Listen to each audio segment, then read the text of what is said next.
Outra coisa aqui que eu acho importante é justamente isso.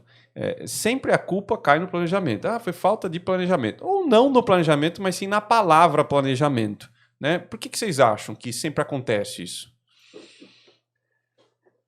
Eu imagino que seja porque nesse ramo de construção civil, ele é um tema bem complexo, né? Existem muitos e muitos imprevistos durante a execução.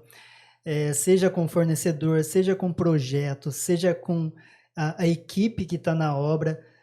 Quando eu falo, por exemplo, fornecedor, é que o fornecedor não entregou aquele material no momento correto, porque a equipe, das 5 pessoas daquele empreiteiro, 3 não foram por algum motivo.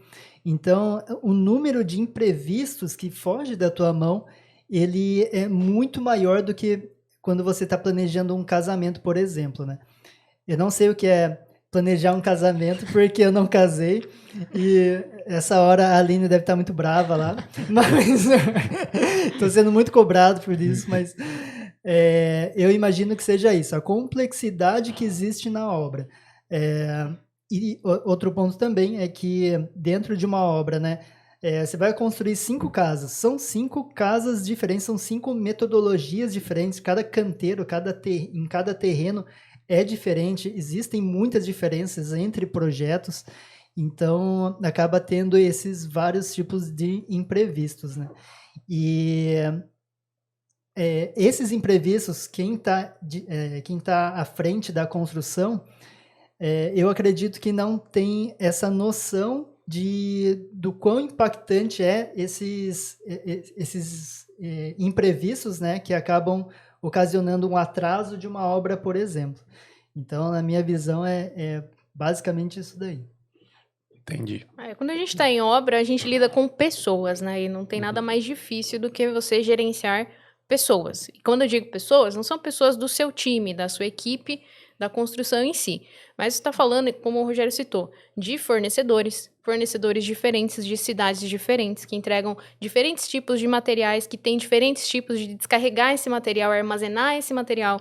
A gente está falando de consultorias diferentes, de projetos diferentes. Eu costumo falar para os meus alunos o seguinte: você tem o mesmo projeto, exatamente o mesmo, a mesma área construída, o mesmo layout, o mesmo tudo. Se eu pegar esse projeto para planejar e executar e orçar, planejar e executar aqui em Sorocaba, ele vai dar um resultado.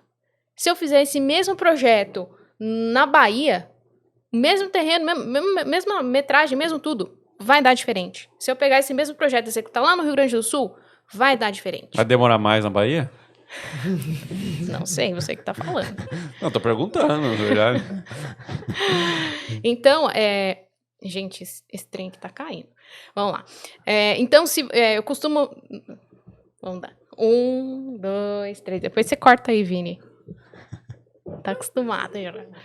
Então, eu costumo falar para os meus alunos, quando a gente tem um mesmo projeto, a mesma área construída, o mesmo layout, o mesmo tamanho de terreno, o mesmo tudo, visto em projeto.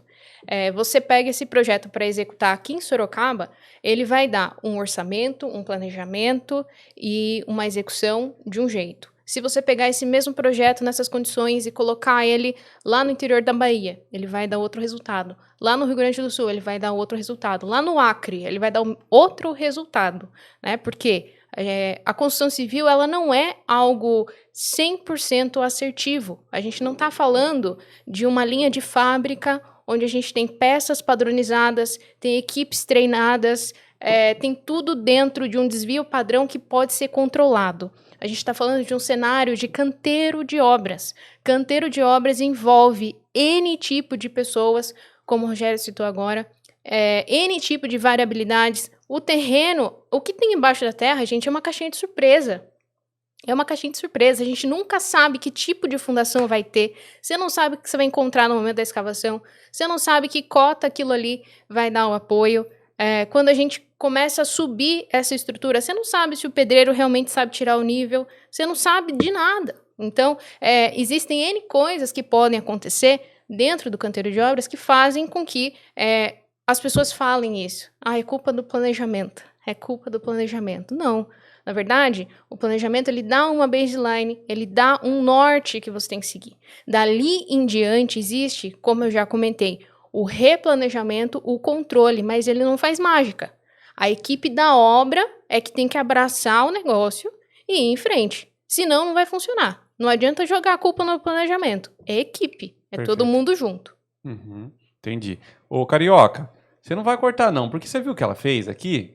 Ela fez planejamento. Vou explicar o que ela fez. O quê? Você viu, ó. Pra quem não sabe, a Marília trabalhou um tempo com o Carioca aqui, né? Então, eles já se conhecem, né? E aí ela falou assim agora, 1, 2, 3, corta, Carioca. Você já tá acostumado. Ou seja, já houve em uma outra data antecipada uma combinação de quando isso acontecesse e o que deveria ser feito. Isso é planejamento, Marília. Planejamento.